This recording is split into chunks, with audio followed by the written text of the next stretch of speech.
Brussels.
Welcome to Brussels Forum 2020. We are pleased to introduce the Vice President for Foreign Policy at the German Marshall Fund, Dr. Ian Lesser.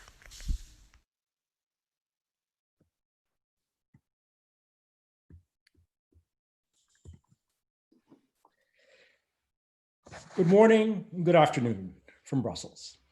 Thank you all for joining us today for this virtual Brussels Forum conversation. For 15 years, Brussels Forum has been the flagship event for GMF, and we're really delighted that even under these conditions, we're able to put on a fantastic set of conversations throughout the month of June, and we look forward to having you join for as many of those as you can. Let me at the outset thank our founding partners, Daimler and the Belgian Ministry of Foreign Affairs, our forum partner, Deloitte, and all our associates, supporting, and knowledge partners. We're really grateful to them all. We wouldn't be able to do Brussels Forum without them.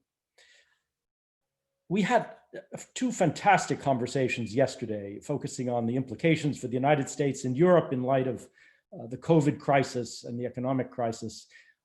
They were really very thoughtful, very thought-provoking. Today, we're going to continue our conversation with a discussion focused on US politics in a very critical election year. When we framed this session originally, it was, in fact, all about that. It will be about that, but obviously, given the very disturbing, extraordinary events underway in the United States, we're going to have to talk about a lot more, and it will be an important conversation for all of us. To moderate our conversation today, we're really delighted to have with us our friend Margaret Carlson, opinion columnist for the Daily Beast. We have a fantastic group of speakers, commentators for us to discuss the issues, and I'll let Margaret introduce them. But now, Margaret, thank you again for joining us. Thanks to you all, and Margaret, over to you. Thank you, Ian. I'm happy to be here once again. I'm happier when I'm actually doing this in Brussels and not from my kitchen. But here in Washington, we woke to a more peaceful city. I think the world awoke to a more peaceful country after many days of protests, some of which turned violent. And I have a piece of breaking news, which to our European friends may not mean as much. But I also might note those pictures from Europe showing all the gatherings is very appreciated in America. So thank you, Europe. The breaking news is that the most outspoken bigot in the United States Congress, whom even Republicans have exiled from the party more or less, finally lost a primary. So he will not be running in the fall. So this may have been an outgrowth of what's been happening this week. So we have two pandemics going in the United States at once, and we're going to try to address how the pandemic of racism and the pandemic of the virus, are going to affect the politics in America. And we have 5 good people here to sort it out. We have Jonathan Capehart, who's on the editorial page of the Washington Post, who's an MSNBC contributor, and who has a podcast called Cape Up. So Jonathan, you're more or less our superhero then, if you have an invisible cape around your shoulders. Senator Heidi Heitkamp was the first woman elected to the Senate in North Dakota. She's now on the board of the McCain Institute, and more relevantly, GMF. And she also is a CNBC contributor. Amy Walters is the senior national editor at the Cook Report. Amy is the keeper of everything that's happened before in our politics, and so she has a better idea than I do of what might happen ahead of time, this time in 2020. And Congresswoman Ileana Ros-Lehtinen, who was 3 decades, I believe, the Congresswoman from Florida, and headed up the prestigious House Foreign Affairs Committee. Everything that happens in the country kind of happens in Florida first. It is the swingingest of our swing states. And we have Yoni Appelbaum. He is the ideas editor of The Atlantic, which is a spectacular magazine that I've written for. And he was a lecturer at Harvard on history and literature before he joined The Atlantic. So is that everybody? I think I've gotten everybody. And let me go back to you, Jonathan, as our superhero. You know, a week ago, George Floyd was murdered in Minneapolis, and one officer has been charged, and I think the 3 others may be. But this has galvanized the country in a way we haven't seen since Rodney King was beaten in Los Angeles. And, you know, we've gone from beaten to murdered and killed. And the officer who did it didn't do it because he thought he would be caught. He did it because he thought he would get away with it. And he hasn't. And we've had protests ever since. Tell us what you make of this, and tell us what you think this is going to do to our politics, the politics of 2020. Well, we have been here before, Margaret, even before Rodney King in the early 90s. African Americans for generations have been talking about these sorts of things, whether it's extrajudicial violence by law enforcement or just by armed vigilantes. You know, this is a wound that the country has had for 400 years. So we've been here before. And also with Rodney King, if memory serves, that was partially recorded. It was one of the first times something like that had been seen on camera. But here's what makes this moment, the murder of George Floyd, even more different than what happened in 2014 with the killing of Michael Brown. And I'm going to use that as sort of the juxtaposition here. Ferguson, Missouri, 2014. There are 2 big things that contrast that to what we're going through now. The first is that there was no actual video of the killing of Michael Brown. There is video, and very graphic video, so graphic that I refuse to watch it, killing of George Floyd. In 2014, Barack Obama was the president of the United States, the first African-American president of the United States. And not that that was some sort of you know, magic thing that all of a sudden the election of a Black president meant that racism went away. Quite the contrary. But what it did mean was that you had someone in office who saw what was happening and had an attorney general who also, at the time, Eric Holder, African-American, who understood what it meant and was on the ground and was investigating and doing things that were responsive to the community.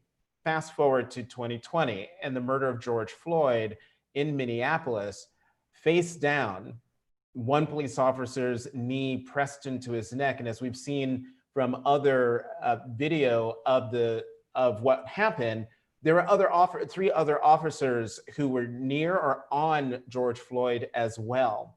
We got that on video. And as I said before, it is graphic video. People watched a man die. They watched a Black man die. They watched an American citizen die with a police officer, the police officer with his knee on George Floyd's neck, seemingly nonchalant with his hands in his pocket, sort of demonstrating what a lot of people saw as a careless disregard for the life that was under his knee, but also for the life that was snuffed out. And then you add to this mix a president of the United States and President Trump, who has fanned the flames of division, has sought not to unite the country, even after his election, even during his presidency, but has done everything to fan the flames of division.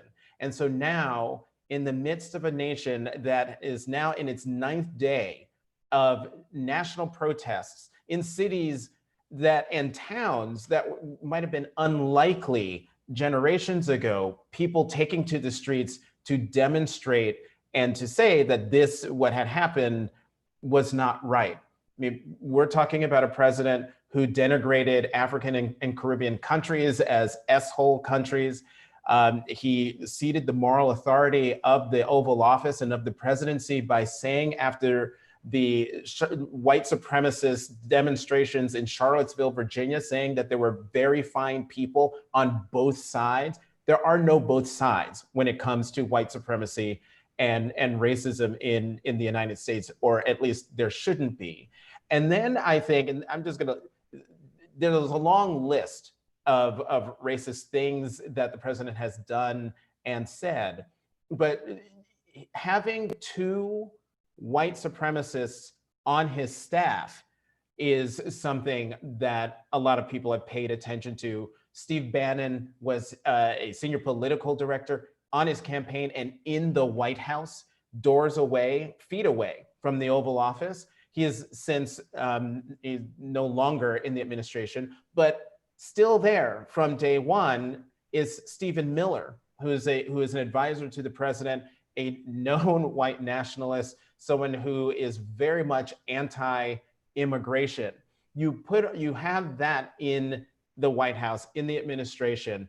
And so then you add to that the coronavirus, where people have been in the United States to varying degrees staying at home for weeks, if not months on end. And so there's a lot of pent up frustration and energy. But I think one of the more important aspects of what we're seeing in the United States in terms of the demonstrations, where they are and how big they've become, and also the demographics of those demonstrations, is the fact that, one, the American people saw what happened, and it shocks their conscience and their moral core, and they feel that something needs to be done, also because they're mindful of all the other people who came before George Floyd. Breonna Taylor and Ahmaud Arbery were all just within a few weeks of each other, of the killing of George Floyd.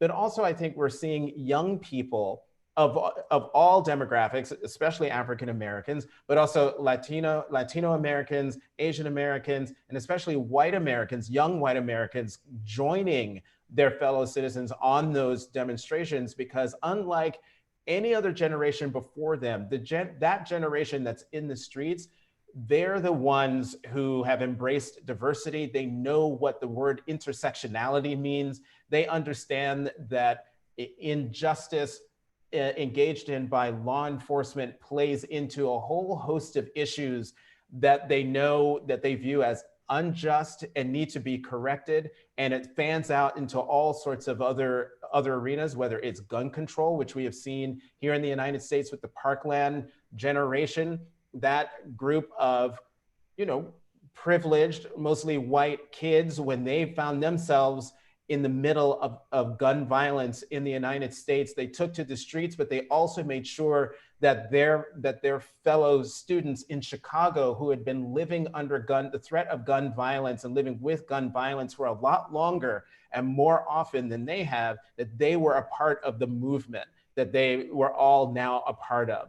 That is just a thumbnail of what's happening. And I suspect that even though things have calmed down, at least over last night, the peaceful demonstrations that have been happening during the day and have been growing as the days have gone on, those will continue, because I think people understand, American people understand, that there is an issue here when it comes to law enforcement and equal justice under law. But then it's also about a bigger question, and that is, who are we as Americans? What do we demand of our government? And what do we expect of our president? Jonathan, thank you. I've been struck by how peaceful the demonstrators are during the day, how young they are, how earnest they are, and how the cities that have been peaceful have police officers who've reached out, who've taken a knee, who've joined hands. Which gives me heart that somehow we can get past this and reform other police departments to do the same thing, because you see it working before your very eyes. Mm-hmm. Yoni, we haven't heard from the president yet on any of this. And I want to talk just for a minute. When George Floyd happened, I thought, wow, we cannot have another pandemic on top of the one that we have. And I was still talking in platitudes, saying we're all in this together, and this was on the virus.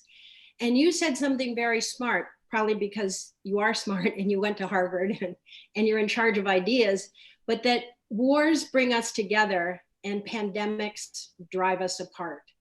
Can you tell me a little bit more about your thinking on this? Yeah, historically, a war often calls for a common effort. It gives a common foe against which the populace of any individual nation or set of nations can unite. A pandemic tells us to be cautious about our fellow citizens, to see them as vectors of contagion, as potential threats, and it often amplifies existing fears.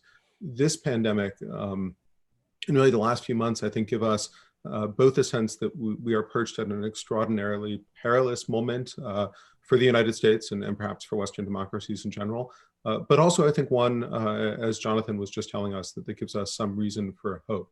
So if you think about the broader context against which this pandemic is playing out, and zoom all the way out, the United States has been, from its inception, a majority white and Christian nation. It has ceased to be that. And Americans are trying to figure out what to do with that fact. To some, this is a perilous threat. They watch a diversifying nation. They feel that their culture, which was once the default culture, the dominant culture, is under attack, under assault. And they're worried. They're looking for a defender. You could see the president of the United States walk out of the White House, get a Bible out of his daughter's handbag and brandish it in front of a shuttered church shortly after having driven away the clergy who serve in that church. That was intended as a signal to those Americans who feel embattled, who feel besieged, who feel as if their cultural dominance is slipping away. That's one way you can look at the cultural changes that are sweeping across the United States. And those fears, I think, have been amplified by the pandemic, by the sense of threat, by the sense of insecurity that it has brought. There is, as Jonathan outlined, another way to look at this. One thing that is very different than 1968 or 1992 is that as Americans take to the streets in protest of police brutality this time, those are multi-ethnic crowds. They are led by Black activists. In many cities, they are predominantly Black, but they are not only Black. There is much more diversity on the streets this time around. There is another way to construct the American narrative, and that is not as a single monolithic ethnic bloc, which is now seeing its majority slip from its grasp, but rather as a continually enlarging polity that gives room for different groups to come and be American, to be incorporated within the common American story. And a majority of Americans seem to embrace that vision. And one thing that we've seen in the pandemic is a remarkable degree of self-sacrifice from Americans of all political stripes who are willing to put the health of others above their own personal convenience. I think we're seeing that now again with these protests in many cities, where polling says that a majority of Americans support the protesters and their goals. Again, that cuts across even some typical political divisions in this country, as Americans rally to the notion that our democracy is deeply imperfect. I think Jonathan pointing to the video evidence of that is incredibly important. Americans, even those who were skeptical of the longstanding racial inequalities and abusive policing practices in this country, seeing the evidence with their own eyes has been a powerful and moving experience for some.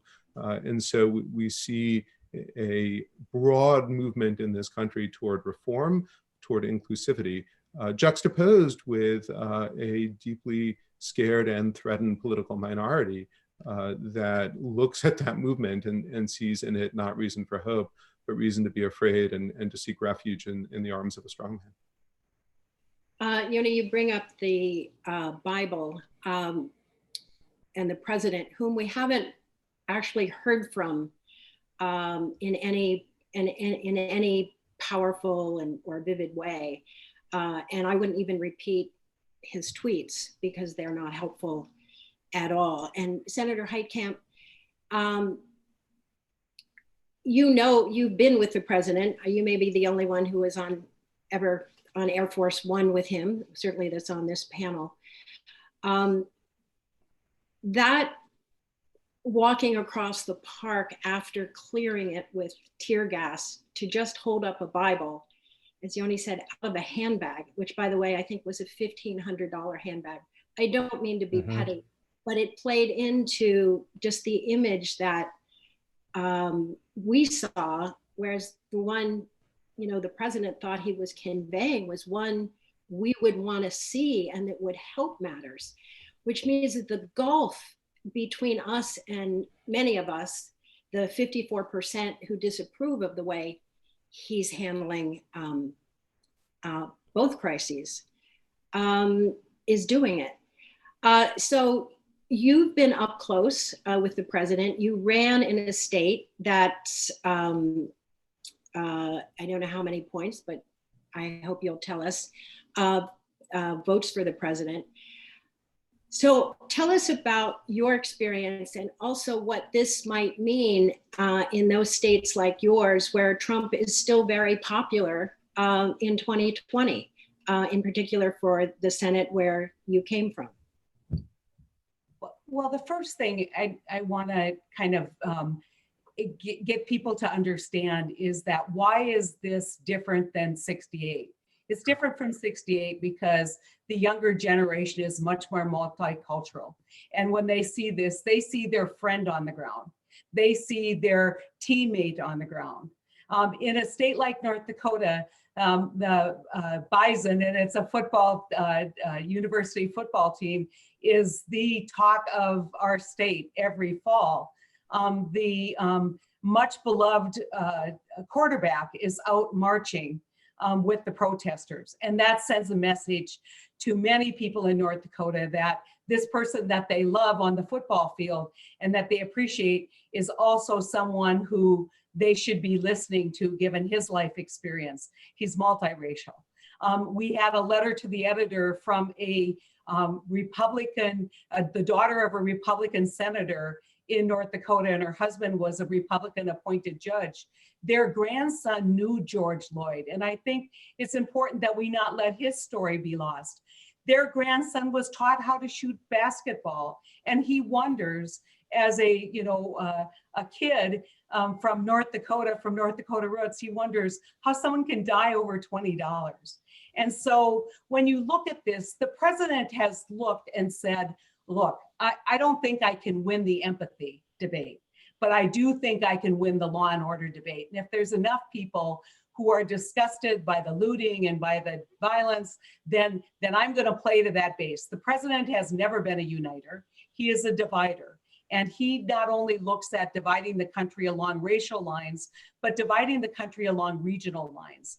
And so I think he might be overplaying his hand. And the one thing that I think is really interesting is if this motivates, as I hope it will, young people. We know that consistently in polling, young people disapprove of the president at record amounts. And if their reaction to this is that they go out and vote, the president is in big trouble, which also means senators are in big trouble.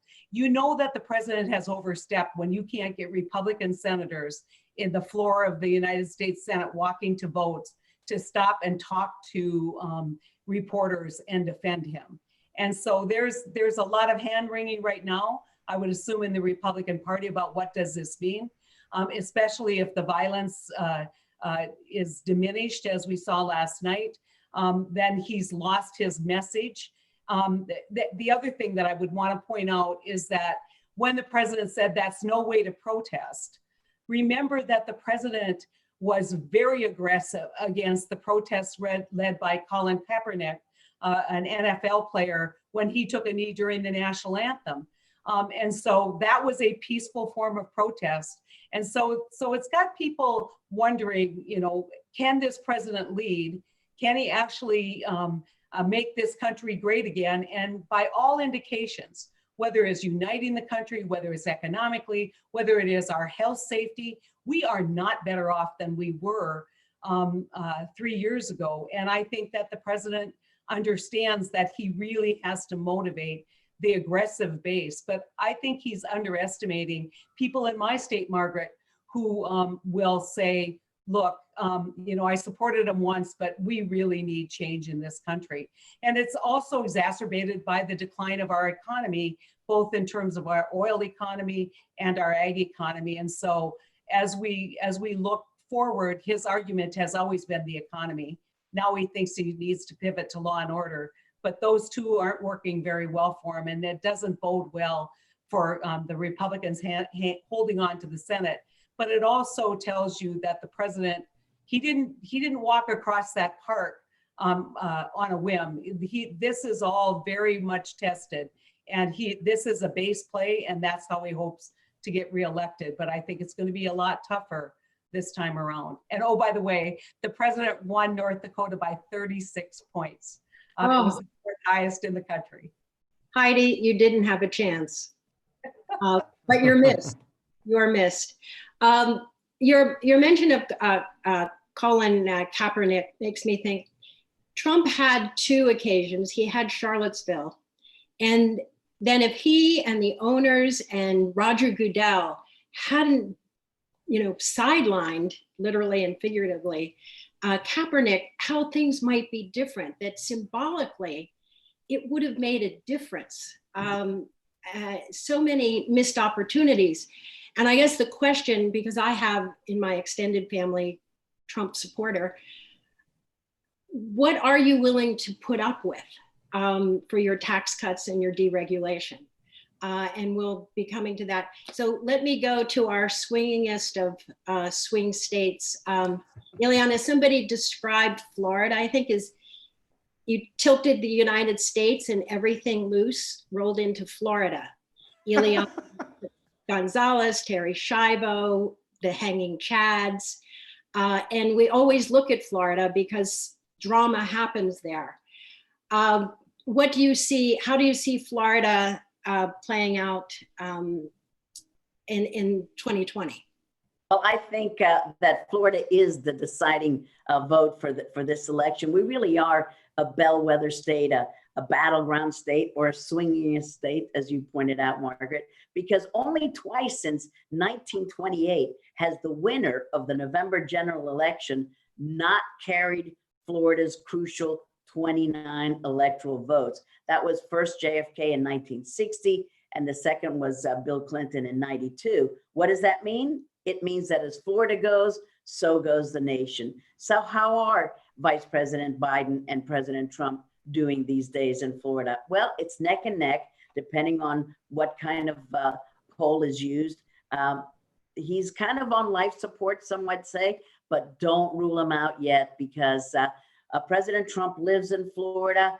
Florida is our nation's third most populous state, but the pandemic, as Heidi has pointed out, it has devastated our economy. Florida is a tourism state. If you don't have tourism, you don't have much of an economy. Today, still, the beaches in Miami Beach are closed. If you don't have a beach, you don't have an economy. So we're really worried about the economy. And President Trump's message before COVID was a good one.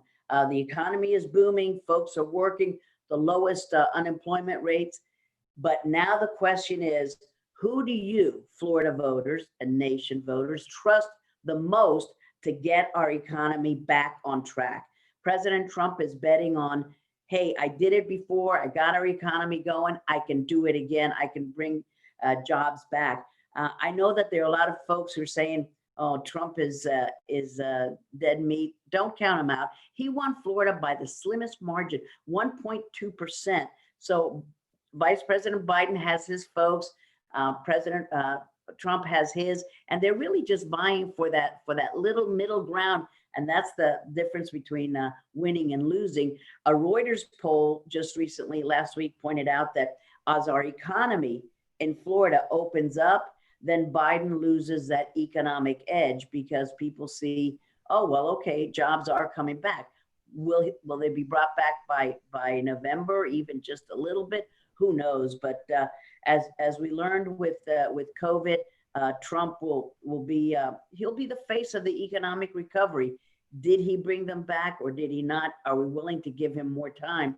And as more states open up their restrictions on COVID, the economy will improve.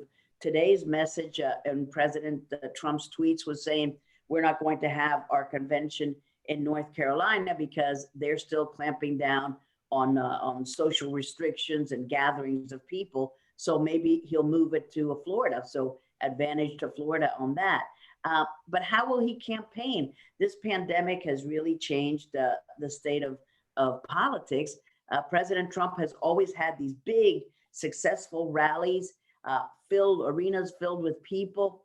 And will he do that again? Maybe he will say, look, we had thousands of people protesting in large crowds and the media was all right with that. Why can't we have a convention with large crowds? He's got a dedicated fan base, true blue voters. They're going to walk through hot coals to vote for him. Will Vice President Biden get that lift from all of these horrible things that are happening that will carry him to the White House? Will he get fired up? Does a lot depend on who he will pick as a VP candidate. We have right here in Florida a real heroine. We have Val Demings. She's a congresswoman from Orlando and a former police chief from Orlando, African-American woman. I'm sure that she's being vetted. Will that make a difference to win Florida?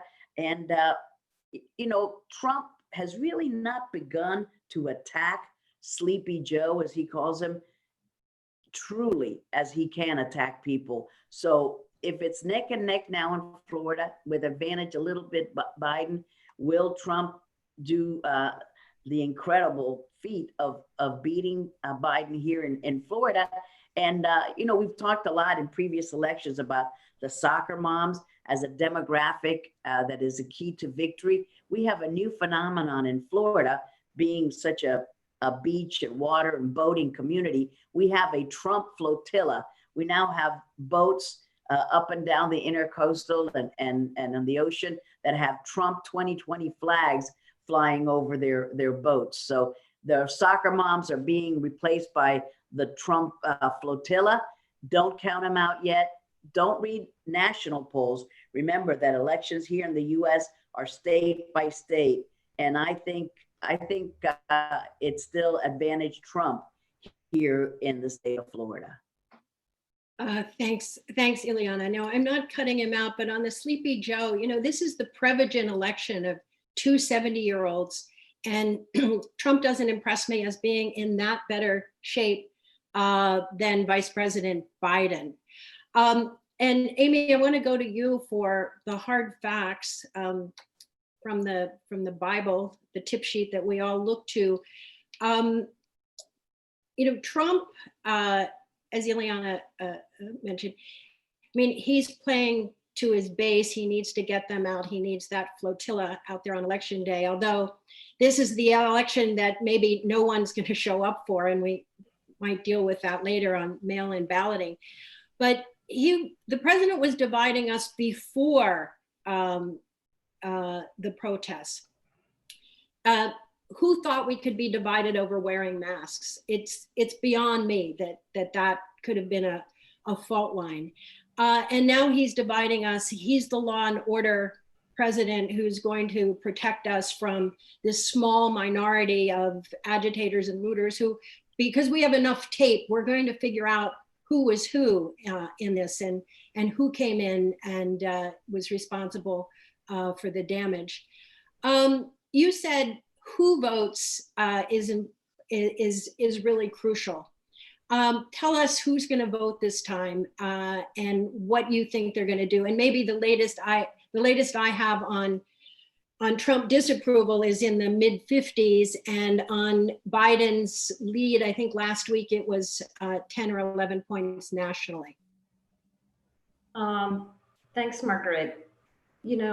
The remarkable thing about where we are in politics today in this country is we are in the middle of unprecedented chaos on an economic level, on a social level, obviously on a health level.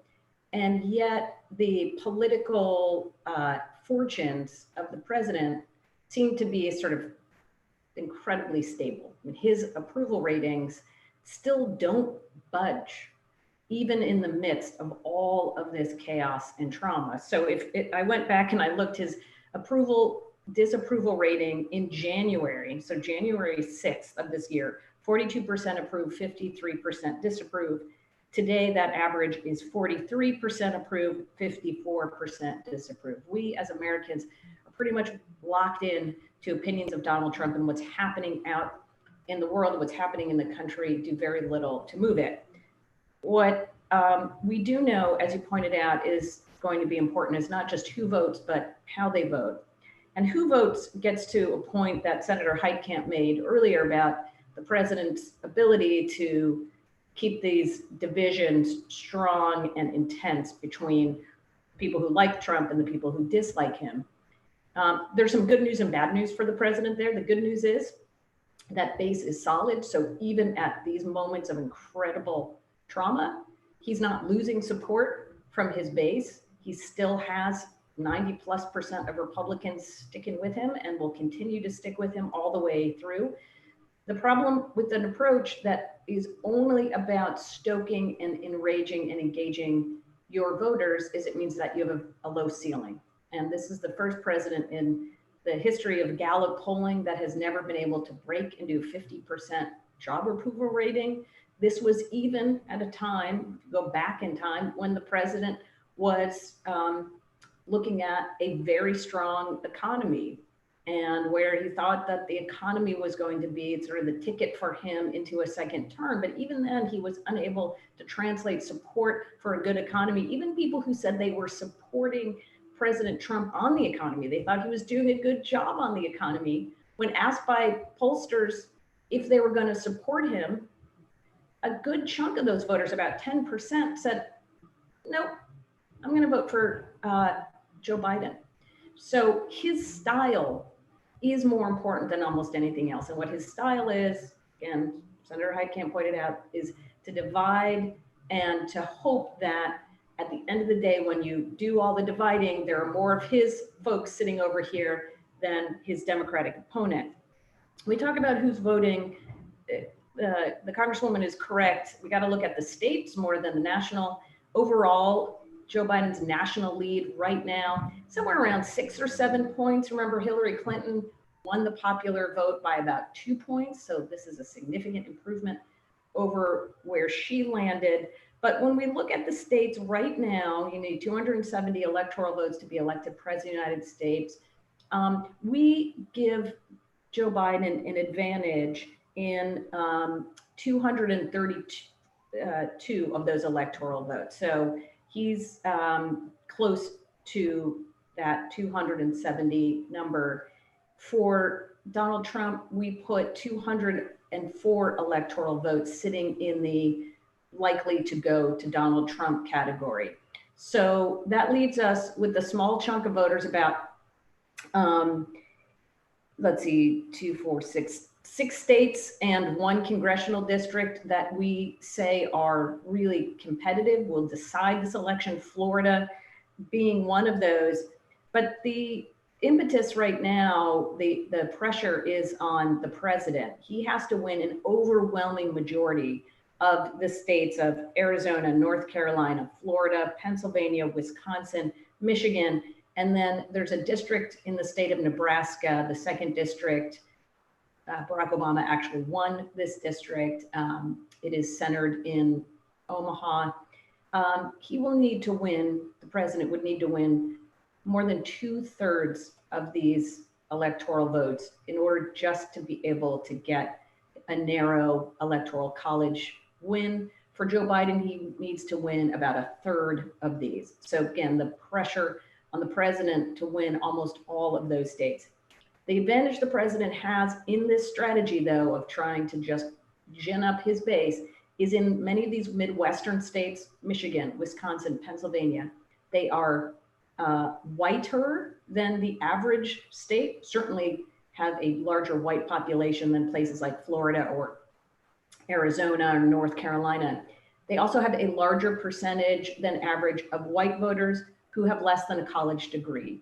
Those are voters who have consistently supported the president. When my colleague took a look at who did not vote in 2016, 64% of those voters in Wisconsin are white without a college degree. The president believes he can get those voters, and he spent a ton of money.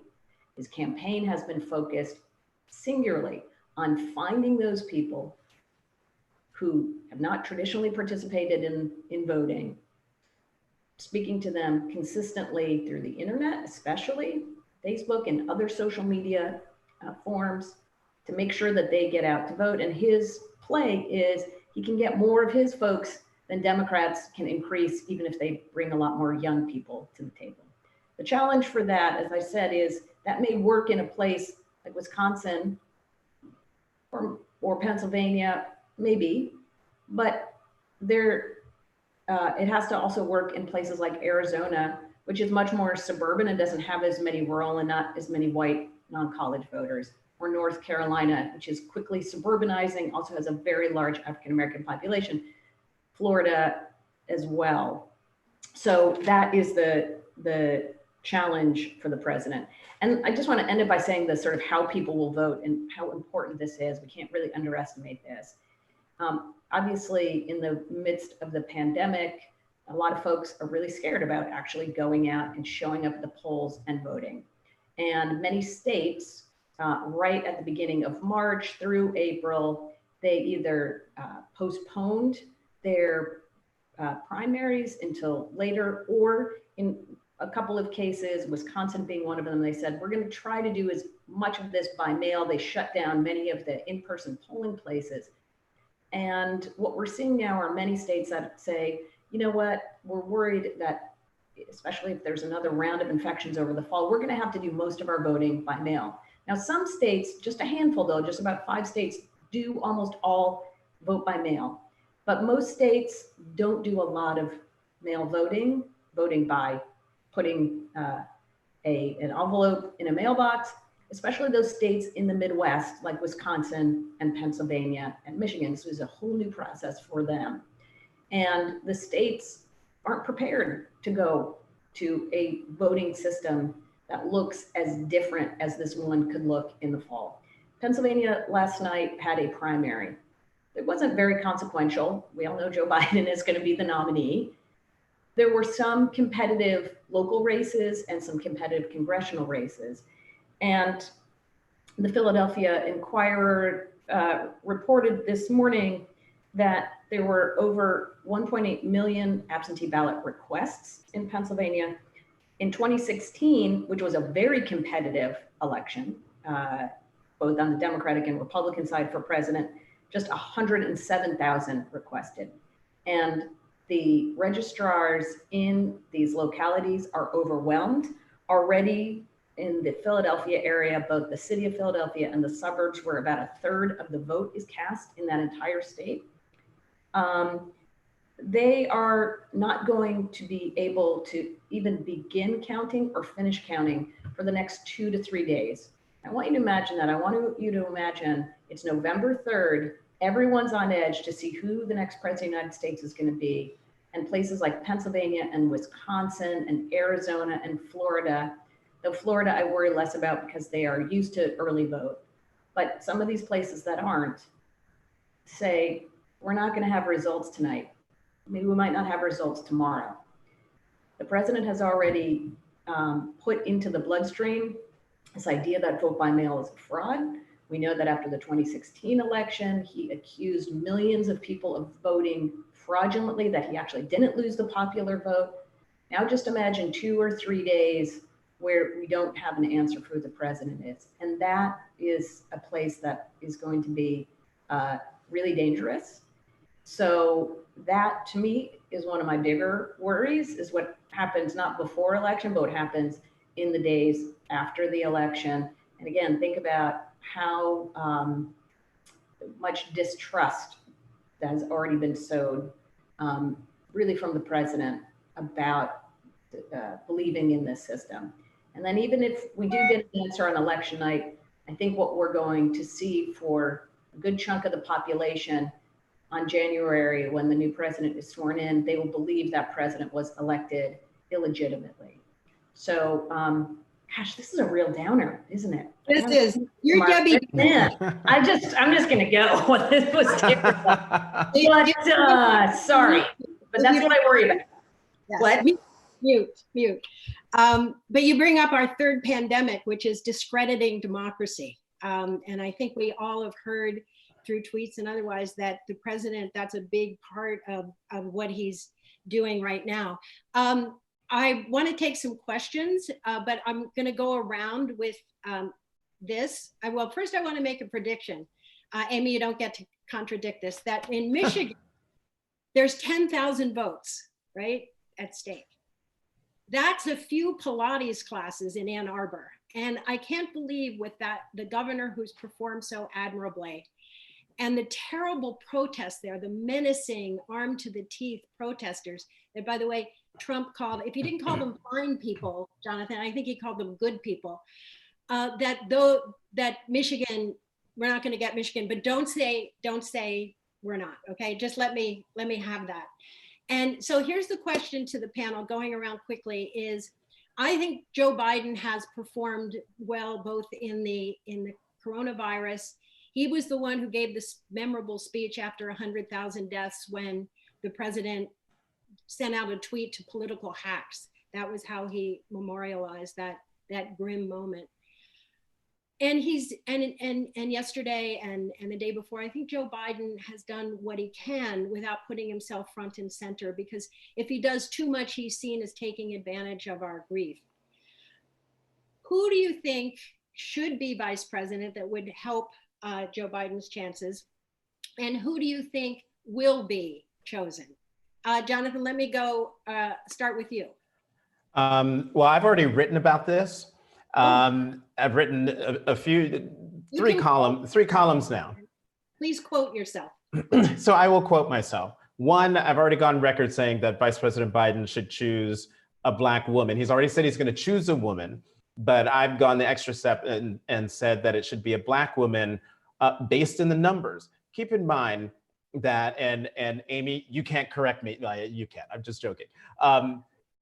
The African-American vote from 2016 to 2020, I'm sorry, from 2012 to 2016 dropped 20%.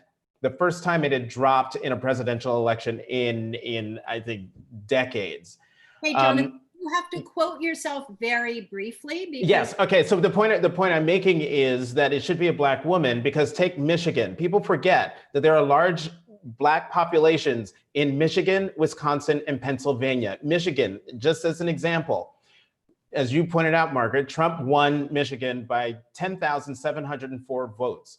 The Detroit Free Press pointed out that 50,000 fewer Black voters voted for Hillary Clinton than voted for Barack Obama. So the point I'm making is there is a well of African-American vote that is sitting there that didn't come out in 16, but that is looking for a reason beyond Trump to come out and vote in 2020. And I think that person he should pick is Kamala Harris of California. It is not about winning states. It is about driving turnout in states where the Democrats lost the last time. Pick her, Jonathan. What's your prediction? I just said Kamala Harris. Oh, both. You think he should and you think he will? Well, I don't know about will. I'm not going to get in his head and say will, but if he's a smart man, he'll pick Kamala Harris. All right. Yoni. So I would have given you a different answer on Monday. Joe Biden was running a campaign of restoration, of normalcy. He was solidly focused on the voters that Amy was talking about, the white working class voters who had defected from the Democratic Party and could be brought back. Yesterday in Philadelphia, he changed the message of his campaign in a really crucial way. I think is going to take a little time to sink in. He stopped talking about sort of a fall from Eden and acknowledged that the United States has always been an imperfect country. That message leads me to think that he is, as Jonathan said, going to choose a woman of color to run with him on the ticket. And so I think we're seeing a change of direction in response to the pandemic and the protests. I thought he boxed himself in unnecessarily, and now I think he put himself in a box where he should be. Heidi? Well, I think that Joe Biden was on the tack to pick the person who he most wanted to be partners. He was vetting people, as we understand, like Sylvia Burwell, who some people may know, former OMB director and HHS, incredible intellect. And so he was really casting a wide net. I think that net's narrowed. I think that, all of these women are my friends, and so I don't want to pick among them. But I would tell you that right now, I think that the front runner is Val, the Congresswoman from she's a former police chief. Val Demings. And I know Val because I sat with her at the Peace Officer Memorial as her husband, who I think is the sheriff in that county, memorialized one of his fallen officers. So she's seen it from both sides. And I think that I'd have to give her the edge right now in terms of who he will pick. And Ileana, your favorite daughter of Florida, Congresswoman Demings, or someone else? Well, first of all, I will say that this transcript of this panel and everything that people have been saying is the encapsulation of why President Trump is president. Why? Because every word that you have talked about, President Trump has been negative. Every word, when you refer to Vice President Biden, nurturing, warm, all kinds of great words, and everything horrible about Trump. People reject that. That's why President Trump keeps talking about fake news all the time, and it resonates. Anyway, who will he pick? I think he'll pick Kamala Harris, but we'll see. But really, the tone and the words used are just why President Trump gets elected. We've got to pay attention to Biden is not the God. Ileana, are you proud of the president walking across, tear gassing protesters just to go hold up a Bible in front of a church during this really horrendous time in the country? You can pick one incident here and one incident there, but what I'm saying is that every show on all of these channels is about what a demon President Trump is and what an angel Vice President Biden is. And keep in mind the polls that still show neck and neck in states, because we vote in states. It's not whether you're proud of him for that, but every instance that you talk about, every example is always President Trump as the devil. And that's why the president makes headway on fake news. And just be conscious of that. It's overbearing. It's just too much. Vice President Biden said in an interview, you ain't black. And that was covered for a week everywhere, on every one of these channels. And I think in that way, the press tries to be equivalent. And when Biden does something, I think it gets massively covered. Amy, back to you with the question on the vice presidency. The point that the Congresswoman raised is really relevant to this question too, because the entire focus of this campaign is Donald Trump. There is a person who's running against him named Joe Biden, and the Congresswoman is correct. We have yet to really engage in this campaign. And the president is going to spend a whole lot of time going after Joe Biden. It is going to be a very negative campaign. We have no doubts about that. And so who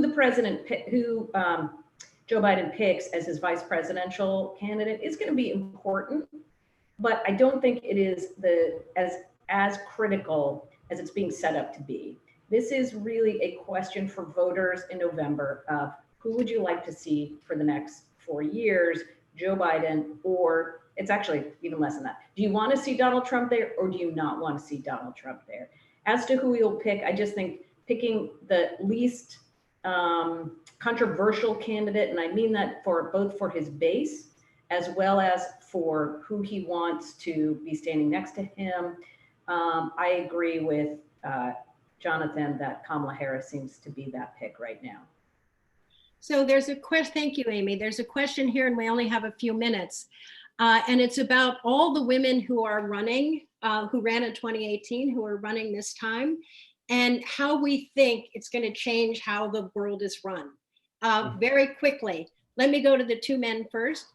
Yoni, women taking so many more roles in our political and public life. Well, I hope that the enlarged field of candidates is going to give us also enlarged representation. That's incredibly long overdue, a century after women gained the vote in this country. You know, we have a wealth of social science which says that women often campaign on platforms of accomplishment, of being able to get things done and have that orientation in office. If that's true of this crop as well, you might see more members of Congress willing to roll up their sleeves and give that a shot. And Jonathan, talking about a woman as vice president, it doesn't seem radical. I think we've moved along since Geraldine Ferraro. Yeah. In Washington. It doesn't seem radical, but from my perspective, it seems long overdue. I mean, a lot of our European friends and colleagues who are watching are probably sitting in countries or from countries that have already had a woman as prime minister or as president, and it's about time the United States joined that club. And Heidi, even as vice president.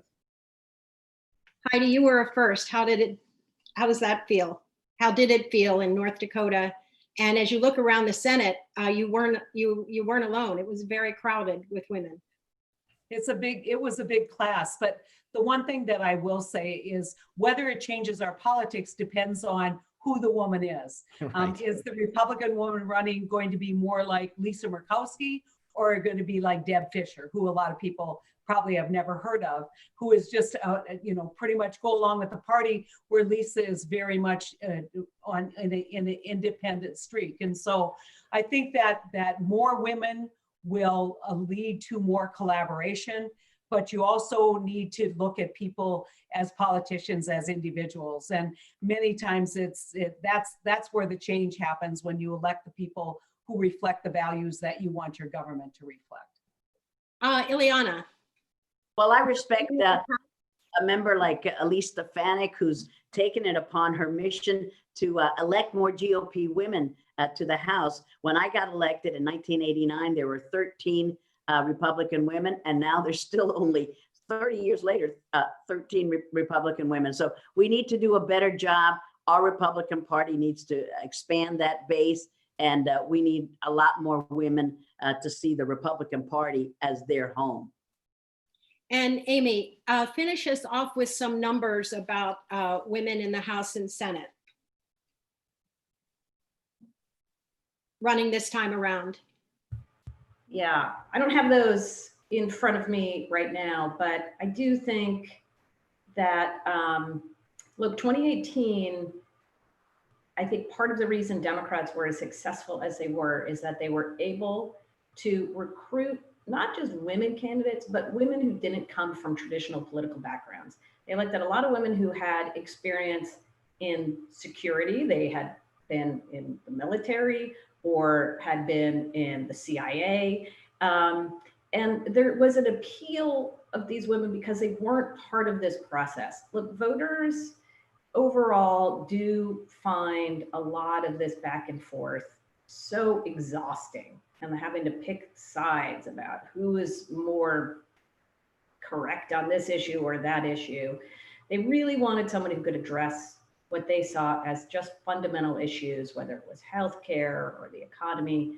And so I think where women had and continue to have this really interesting niche is they're not seen as being, sort of original parts of the old boys club. They've been on the outside, so they can bring that perspective with them. For Democrats, women voters are everything. African-American women voters are everything. They make up the core of that party. And so making sure that they are still part of that process, which is why the VP pick becomes so important, is critical in addressing that base. Thanks, Amy. And it's about time to end this. I want to thank GMF for sponsoring it, the Brussels Forum. GMF helped rebuild America so many years ago, and I hope this little segment helped unite America. And Ileana, I do not think that Trump is the devil, and I will make an effort. I've heard you, and I'll try to be more even-handed. Thank you. And I thank all the panelists. It was really wonderful to see you even virtually. So thank you, GMF. Thank you, and goodbye for now. Good Thank job, you. Mark.